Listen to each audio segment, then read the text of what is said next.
Nchi yetu kwa sasa hivi inakwenda kwenye uchumi mkubwa wa gesi. Nchi yetu sasa hivi inakwenda kwenye uchumi mkubwa wa madini adimu, rare mineral elements.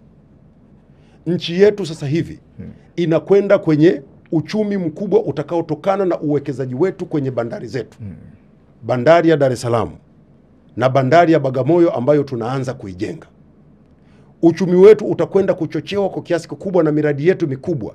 SGR ambayo sasa hivi inachanja mbuga na tayari tumeanza kujenga njia za kwenda mpaka nchi jirani. Nchi yetu inakwenda kwenye uchumi mkubwa utakaosaidiwa na nishati ya umeme. Haya mambo yanaleta neema na pia yanavutia maadui.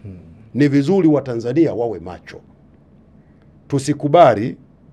Tusikubali kuchoma nchi yetu, kubomoa nchi yetu, hasa katika kipindi hiki ambapo tunaelekea kwenye neema kubwa na serikali iko tayari kutufikisha kwenye neema kubwa.